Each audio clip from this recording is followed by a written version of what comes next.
Ya, Bismillahirrahmanirrahim. Selamat dini hari untuk teman-teman sekalian, saudara-saudara sekalian.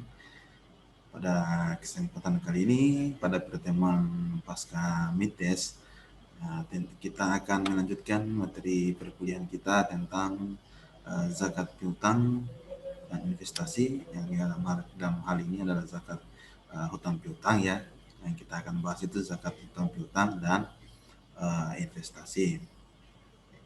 Untuk itu, berhubung masih dalam bulan puasa, semoga kita masih tetap kuat menjalankan ibadah puasa, masih bisa semangat dalam melaksanakan perkuliahan, sebab uh, mungkin teman-teman lagi loyo atau lagi menjalani puasa yang berat.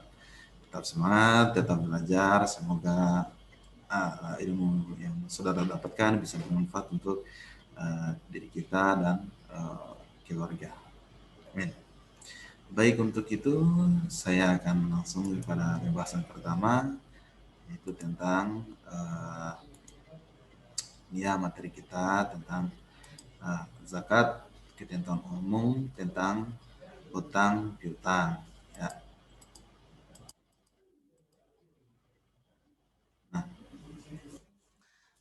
baik, untuk ketentuan umum tentang hutang piutang, yang pertama adalah pengertian hutang piutang. Jadi hutang piutang itu dalam bahasa Arab disebut al-dain. Nah, secara bahasa, hutang piutang ini ya dalam bahasa Arab disebut al-dain. Secara bahasa, al-dain adalah kata tunggal dari al-duyun atau al-adyun, yang memiliki arti setiap sesuatu yang tidak ada.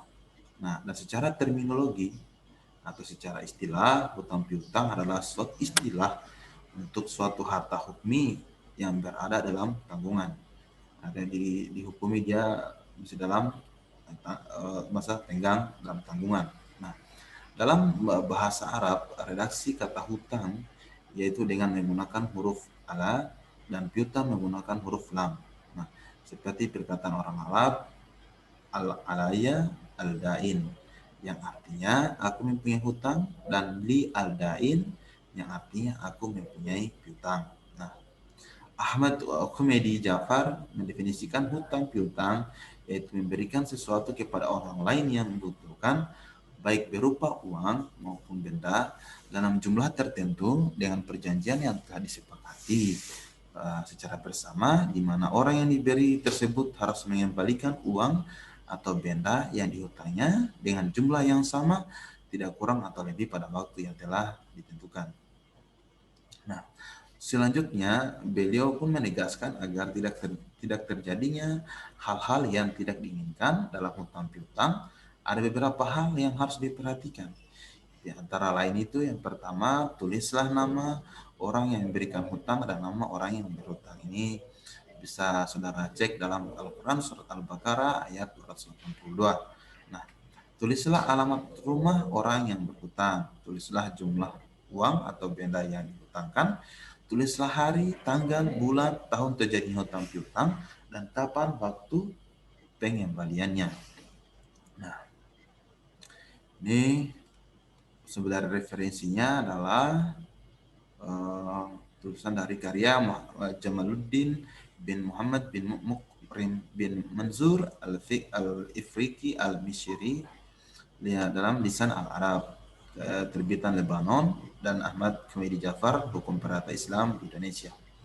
Nah, berikutnya juga adalah berilah tanda terima baik bentuk kwitansi atau nota kepada orang yang berhutang sebagai ikatan perjanjian yang telah ditandatangani oleh yang berhutang, yang berhutang, dan para saksi. Nah, ketentuan-ketentuan di atas itu yang saya sebutkan di atas adalah mengacu pada firman Allah Subhanahu wa taala yang berbunyi, ya ayyuhalladzina amanu idza tadayantum bidainin ila ajalin musamman faktubu wal yaktub bainakum katibun bil adli. Hai orang-orang yang beriman, apabila kamu bermuamalah secara tidak tunai, Untuk waktu yang tidak ditentukan, hendaklah kamu menuliskannya. Al-Quran Surat Al-Baqarah, penggalan dalam Al-Quran Surat Al-Baqarah yang seperti saya katakan tadi dalam ayat 282. Nah, untuk mengenai ayat di atas, seorang mufassir Syekh Muhammad Ali Syabuni mengatakan dalam kitab tafsirnya Syafa Al-Tafasir, mengatakan bahwa suatu arahan atau petunjuk dari Allah Subhanahu wa taala. Nah, untuk hamba-hambanya secara langsung untuk mencatat atau menulis pada transaksi muajjal atau bertempo, hal ini bermaksud agar lebih terjaga yakin pada jumlah dan batas akhir yang telah ditentukan. Nah, bagaimana dasar hukum hutang piutang? Nah, hutang piutang pada dasarnya hukumnya adalah sunnah. Nah, tetapi bisa berubah menjadi wajib apabila seorang yang berhutang sangat membutuhkannya, sehingga hutang piutang ini sering diidentikan dengan sebagai tolong menolong. Nah, hal ini sesuai dengan firman Allah SWT yang berbunyi, wa ta'awanu 'alal birri wal wa ta'awanu 'alal birri wat taqwa wa la ta'awanu 'alal itsmi wal 'udwani. Dan tolong menolonglah kamu dalam mengerjakan kebajikan dan takwa, dan jangan tolong menolonglah kamu dalam berbuat dosa dan pelanggaran. Al-Quran Surat Al-Maidah ayat 2. Nah, dalam hadis juga Rasulullah SAW itu bersabda bahwa wallahu fi aunin wallahu fi aunil abdi ma kana al abdu fi auni akhin. Jadi riwayah Muslim, Allah akan selalu menolong hambanya selama hambanya itu suka menolong saudaranya. Nah, pada dasarnya hukum berhutang adalah mubah atau boleh. Akan tetapi hukum ini bisa berubah dengan berubahnya kondisi atau keadaan orang yang berhutang. Seperti haram apabila ia berhutang untuk bermaksiat dan berbuat keji. Begitupun hukum memberikan hutang bisa berubah menjadi haram apabila ia mengetahui bahwa peminjam akan menggunakan harta yang dipinjam untuk berbuat yang melanggar syariat. Nah, hal ini sesuai dengan kaidah fikih sebagai berikut, di mana la yunkiru taghayyurul ahkami bitawayyu. Ini hal ini sudah yang kaidah fikih, di mana la yunkiru taghayyurul ahkami bitaghayyuri azman.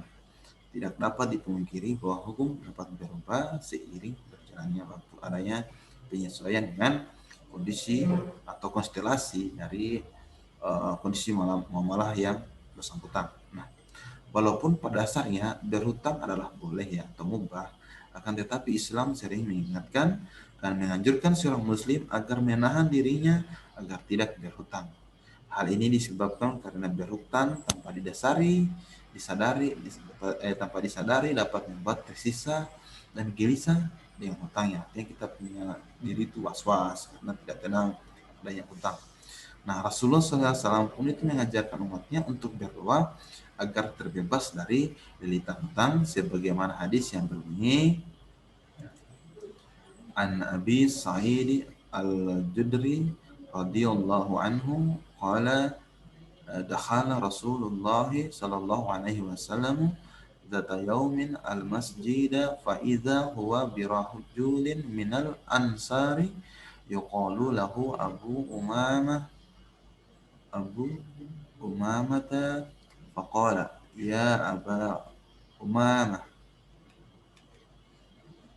mali araka jalisan fil masjidi fi ghairi waqti salati qala humumun lazimatni wadunun ya Rasulullah qala afala u'allimuka kalaman idza qultuhu azhaballahu wa hammaka wa qada anka dainaka qultu bala ya Rasulullah qala qul idza asbahta wa amsayta Allahumma inni a'udzubika minal hammi wal hazani wa a'udzu bika minal ajazi wal kasali wa a'udzu bika minal jubni wal bukhli wa a'udzu bika min ghalabatir daini wa qahrir rijal.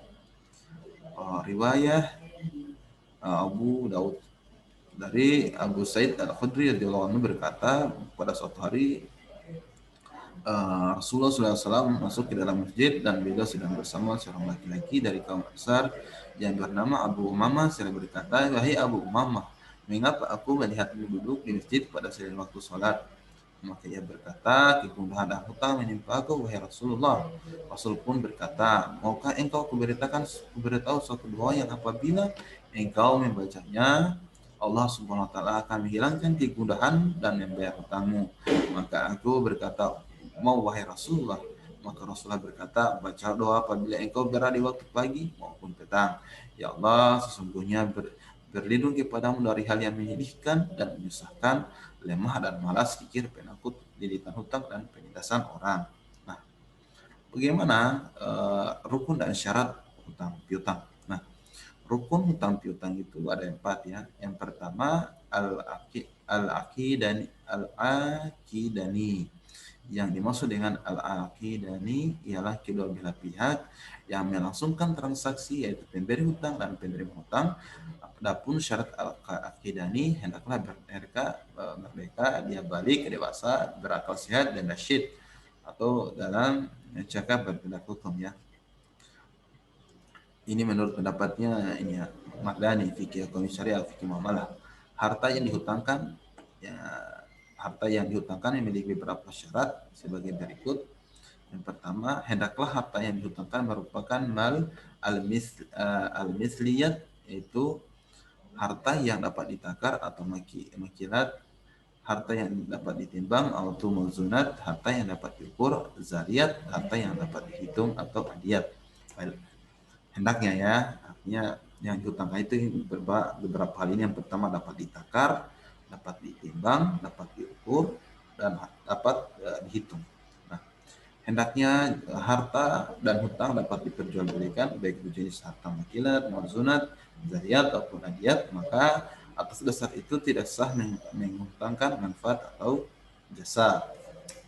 Nah, harta yang dihutangkan hendaklah diketahui dasar dan kadar dan sifatnya. Harta yang dihutang hendaklah bernilai harta dan dibenarkan oleh syariat, atau mal al-mutakawwin. Al-qabat ini ialah serah terima.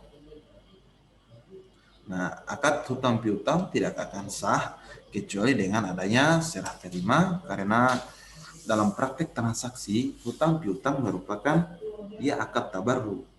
Nah, dan akad tabarru ini tidak sempurna kecuali dengan serah terima. Nah, hal ini sesuai dengan kaidah fikih yang berbunyi la yatimmu tabarru illa biqabdin. Tidaklah sempurna akad tabarru kecuali dengan al-qabad atau serah terima.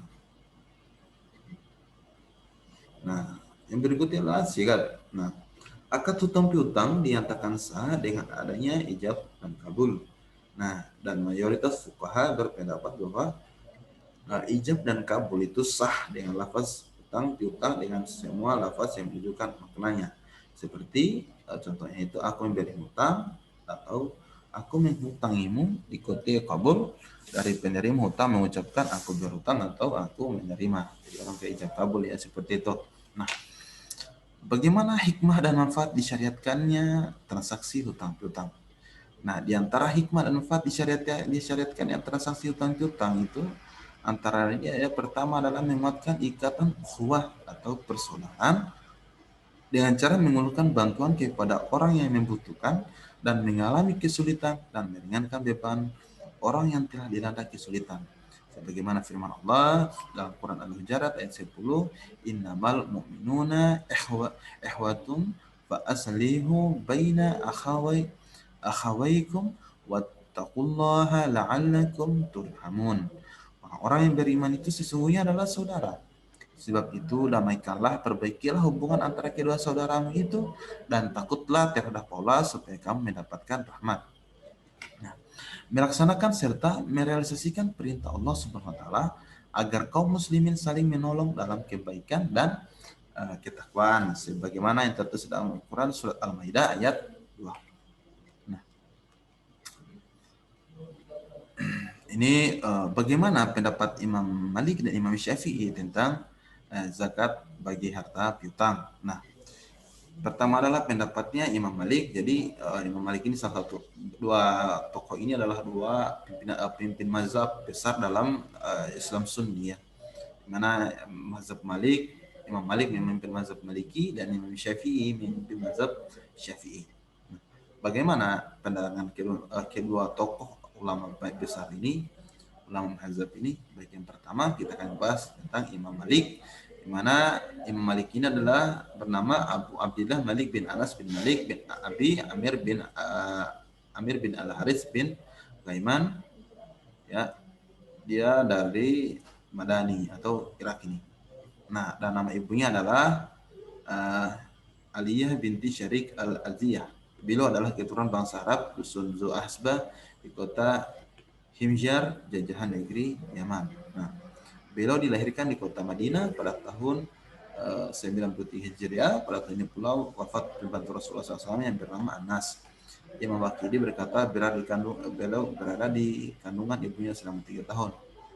Nah, beliau wafat di Baki, di Arab juga, bukan di Arab Saudi ya, pemakaman Baki ini.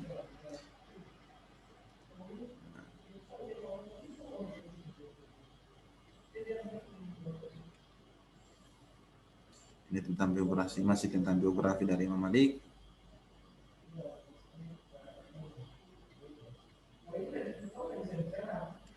Jadi kakek Imam Malik ini termasuk ulama tabi'in ya, atau ulama-ulama generasi awal ya.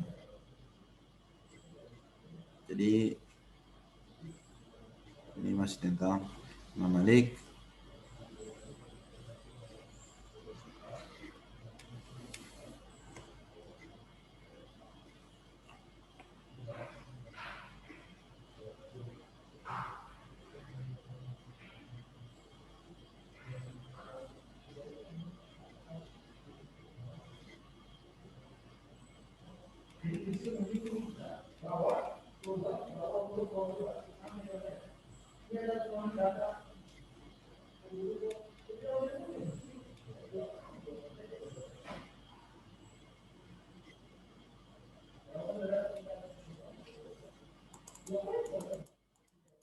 Ini masih tentang biografi dari keduanya ya.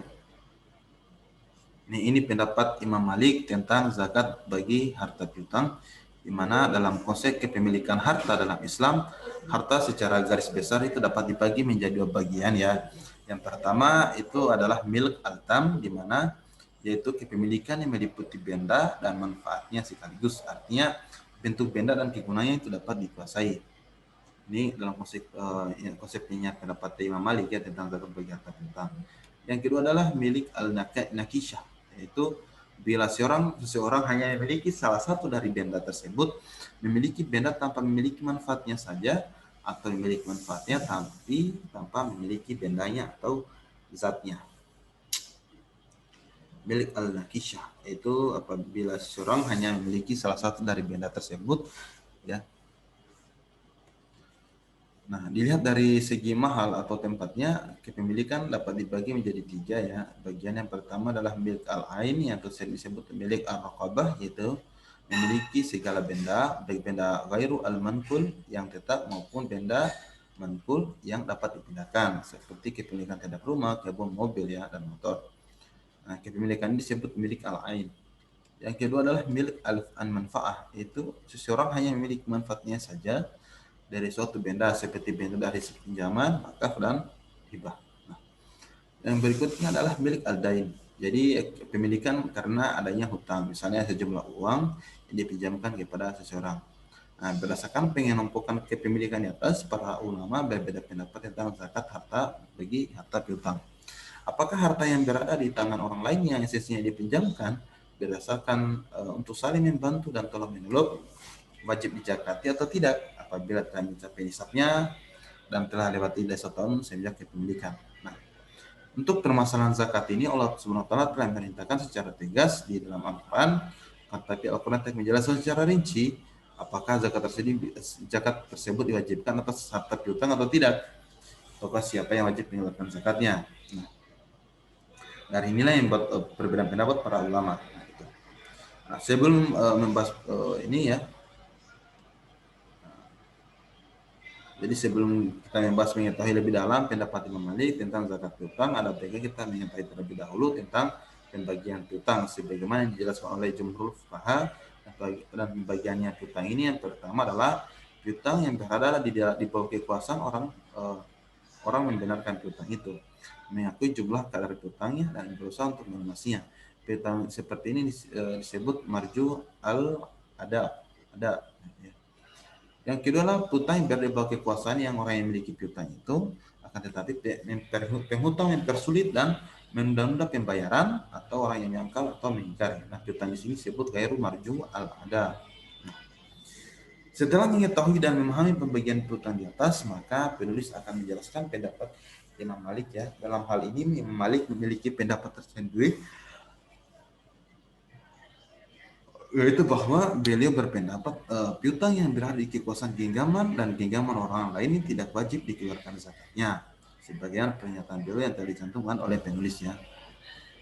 Akan tetapi piutang yang tidak diwajibkan untuk mengeluarkan zakatnya ialah merupakan piutang yang bersifat ghairu marju al-ada. Nah, menurut beliau harta piutang adalah yang berada di tangan dan di bawah kekuasaan orang lain, bukan di tangan atau kekuasaan pemiliknya, karena pemiliknya tidak dapat menggunakan, mengolah atau mentransaksikan hartanya apabila harta tersebut berada dalam kekuasaan genggaman orang lain, akan tetapi harta itu dimanfaatkan digunakan oleh orang lain. Karenanya harta tersebut termasuk dalam status milik harta atau kepemilikan sempurna. Namun sebaliknya, piutang yang bersifat marju al-ada, maka harta tersebut wajib dikeluarkan zakatnya ketika pemilik piutang menerima kembali piutangnya dan hanya diwajibkan sekali saja walaupun harta tersebut berada di kekuasaan atau genggaman penghutang dalam waktu yang lama. Hal ini ditegaskan dalam kitab Al-Muwatta yang mengatakan bahwa dan apabila piutang tersebut berada di bawah kekuasaan penghutang dan waktu beberapa tahun lamanya, kemudian pemilik piutang menerima piutangnya, maka hendaknya diwajibkan untuk mengeluarkan zakat hanya sekali saja. Jadi berdasarkan apa yang disebutkan tadi dari Imam Malik dalam kitabnya, dia mengacu pada hadis Rasulullah SAW yang diriwayatkan para sahabat-sahabatnya yang antara lain menceritakan kepada kami Abu Bakar berkata, tidak ada kewajiban zakat atas hutang.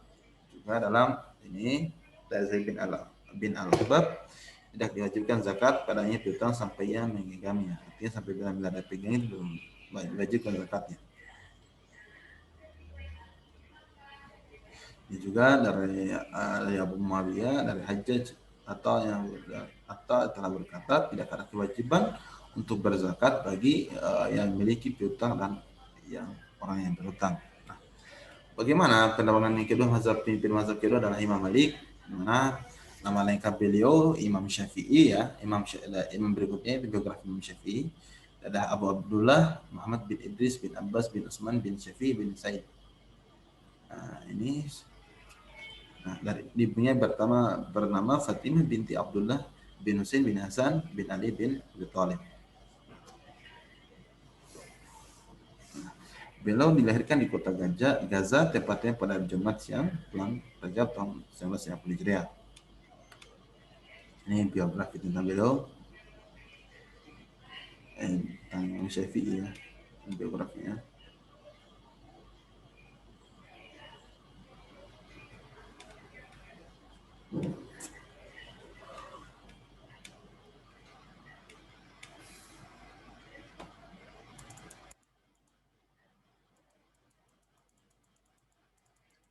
Tentang pandangan Imam. Nah, bagaimana pendapat Imam Syafi'i tentang zakat bagi harta piutang? Di mana berkaitan dengan zakat harta piutang, para ulama kontemporer mengklasifikasikan zakat dengan akad sosial seperti infak, sedekah, hibah, dan lain sebagainya. Nah, dalam kajian mazhab Syafi'iyah, dia berpendapat bahwa harta yang piutang yang berada di tangan dan kekuasaan orang lain wajib dikeluarkan zakatnya pada setiap tahunnya. Karena menurut beliau, harta piutang yang ada pada genggaman atau kekuasaan orang lain, harta tersebut masih berstatus milik al-atam atau kepemilikan sempurna atau penuh. Karena pada hakikatnya harta tersebut merupakan milik pemberi hutang, walaupun harta tersebut tidak ada pada genggaman atau kekuasaan genggaman atau dalam kekuasaannya, karena pada hakikatnya sejumlah harta piutangnya akan dikembalikan kepadanya. Nah, ini sebagaimana yang Imam Syafi'i tegaskan dalam kitab yang telah dicantumkan pada bab 1. Dalam hal ini Imam Syafi'i berdasarkan kepada ayat Al-Quran yang berbunyi, ambillah zakat harta dari sebagian harta mereka, dengan zakat itu kami bersihkan dan mensucikan mereka dan mendoalah untuk mereka. Dalam surah At-Taubah, ya, khudz min amwalihim sadaqatan tutahhiruhum wa tuzakkihim.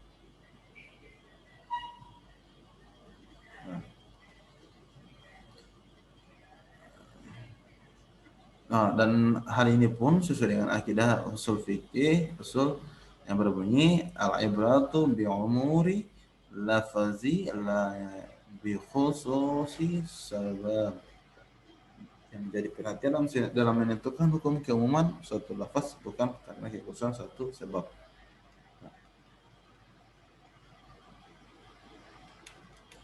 Ini pandangan beliau.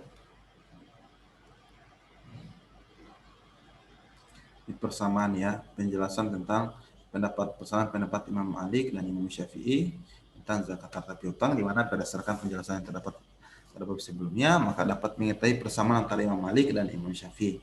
Persamaannya itu pertama, kedua imam mazhab ini memiliki pendapat bahwa harta piutang yang wajib dikeluarkan zakatnya adalah yang bersifat marju al-ada, sedangkan piutang yang bersifat ghairu marju al-ada tidak diwajibkan untuk mengeluarkan zakatnya.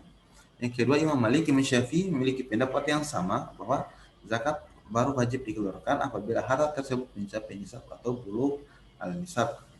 Yang ketiga, bahwa kesamaan mereka juga yaitu memiliki pendapat yang sama, yaitu zakat baru wajib dikeluarkan apabila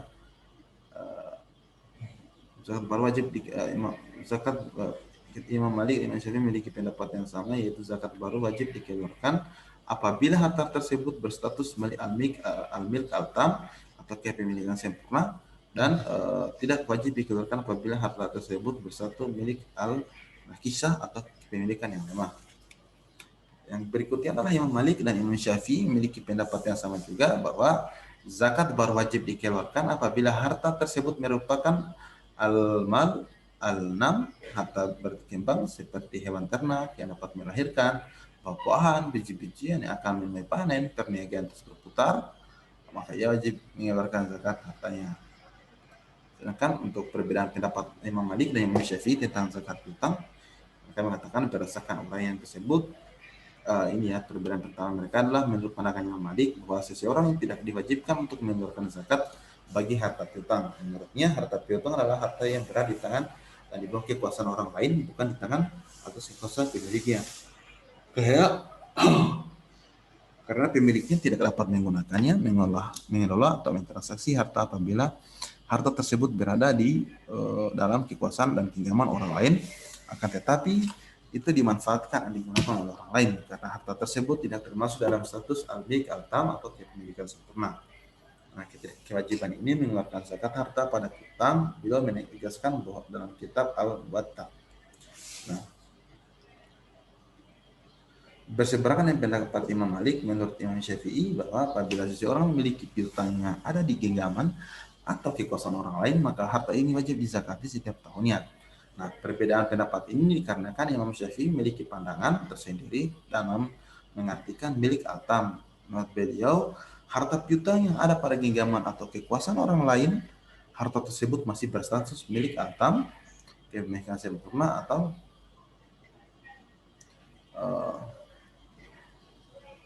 ini menurut beliau harta piutang yang ada pada genggaman atau kosong orang lain, harta tersebut masih berstatus milik harta atau kepemilikan sempurna atau penuh karena pada hakikatnya. Jadi karena pada hakikatnya harta tersebut merupakan milik pemberi hutang walaupun harta tersebut tidak ada pada genggaman dan kekuasaannya. Yang kedua, Imam Malik juga beristidlal dengan mengkiaskan piutang dan zakat tumbuh-tumbuhan dan buah-buahan. Artinya tumbuh-tumbuhan dan buah-buahan itu baru wajib dikeluarkan zakatnya setelah waktu panen. Nah, begitu pun dengan piutang baru wajib dikeluarkan zakatnya ketika harta telah ada pada genggamannya. Nah, untuk selanjutnya Imam Syafi'i telah mewajibkan zakat atas harta piutang beliau yang mengkiaskan yang zakat tijarah atau harta pernikahan apabila seseorang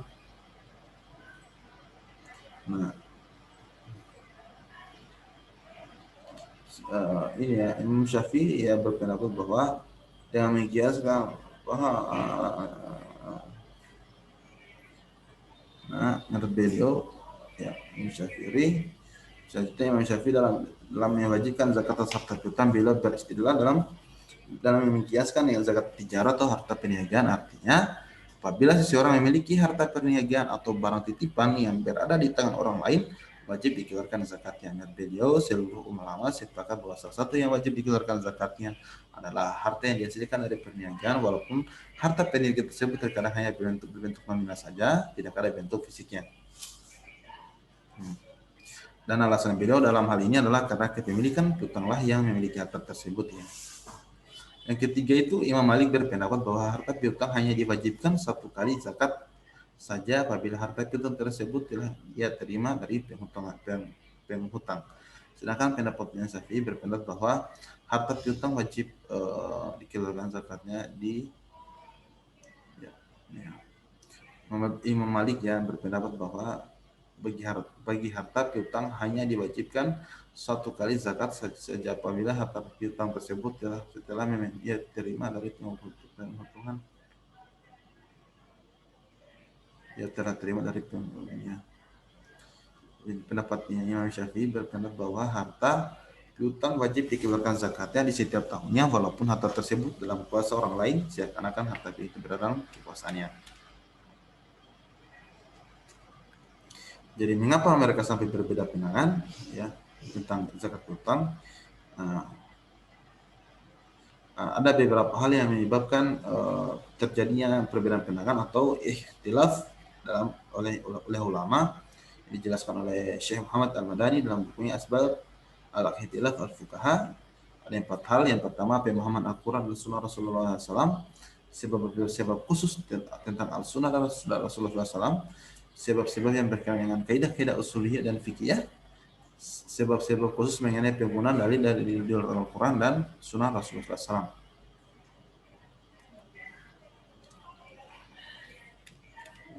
Iya.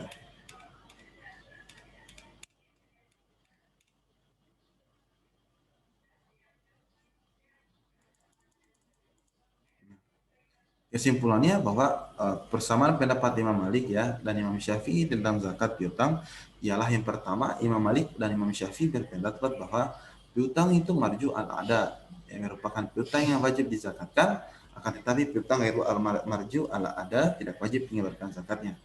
Kedua, Imam Malik dan Imam Syafi'i berpendapat bahwa zakat diwajibkan atas seseorang yang memiliki harta yang telah mencapai kadar nisab. Yang ketiga, Imam Malik dan Imam Syafi'i berpendapat bahwa zakat diwajibkan atas seseorang yang memiliki harta yang berstatus milik atam atau kepemilikan sempurna atau empat. Nah, keempat itu memiliki Malik, dia memiliki Malik dan Imam Syafi'i. Jadi Imam Malik dan Imam Syafi'i berpendapat bahwa zakat diwajibkan atas seseorang yang memiliki mal annam atau harta yang berkembang. Nah, perbedaan pendapatnya oleh dua ulama tokoh besar ini, di mana mereka mengatakan dalam pertama itu pandangan Imam Malik bahwa seseorang tidak diwajibkan untuk mengeluarkan zakat bagi harta piutang karena harta piutang tidak termasuk dalam satu milik atam atau kepemilikan sempurna. Sedangkan pandangan Imam Syafi'i bahwa pemilik piutang diwajibkan untuk mengeluarkan zakat dan untuk harta piutangnya karena harta piutang masih termasuk dalam status milik atam atau pemilikan sempurna dan hanya hamba sahaya yang tidak dapat menyumbang status ini.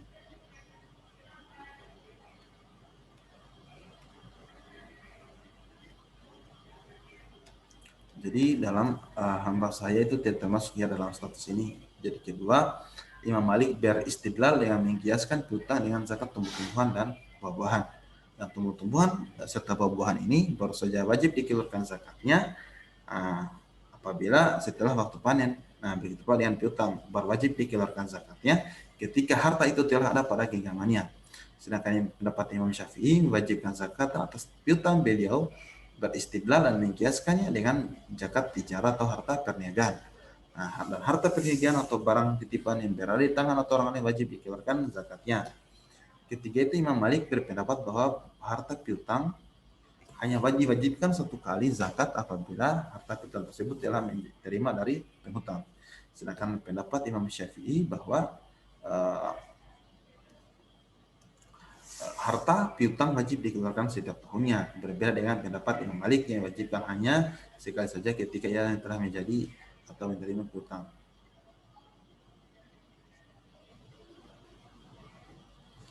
Jadi penyebab yang melatar belakangi perbedaan pendapat dua tokoh besar ini, yang pertama perbedaan antara kedua imam mazhab dalam memahami Al-Quran, akidah-akidah usuliyah dan fikih. Nah, kedua pandangan mereka itu karena perbedaan pandangan dalam hal milik al-tam. Bagaimana perbedaan pendapat mereka tentang makis al-alaih atau dikiaskan kepadanya. Yang berarti perbedaan pendapat antara kedua imam mazhab ini tentang rahasia dan tujuan zakat. Apabila zakat merupakan suatu ibadah atau mahdah. Ya. Perbedaan pendapat antara kedua imam mazhab tentang rahasia dan tujuan zakat. Apakah zakat merupakan suatu ibadah mahdah atau murni seperti salat ataukah suatu hak yang wajib diberikan kepada mustahik yang terdapat pada harta muzakki. Nah, jadi kelima perbedaan pendapat antara kedua imam mazhab ini tentang objek zakat. Apakah zakat berkaitan dengan al-mal atau wujud harta, ataukah berkaitan dengan zimma al-mal, terhadap pemilik pada harta. Baik, itu saja pertemuan kita pada kali ini. Semoga bisa bermanfaat untuk saudara-saudara sekalian. Selamat kini hari dan semangat selalu untuk teman-teman. Materi ini akan saya posting di Facebook, di YouTube, dan saya berharap teman-teman akan absen di dalamnya. Wallahu wafiq ila aqwamit thariq. Assalamualaikum warahmatullahi wabarakatuh.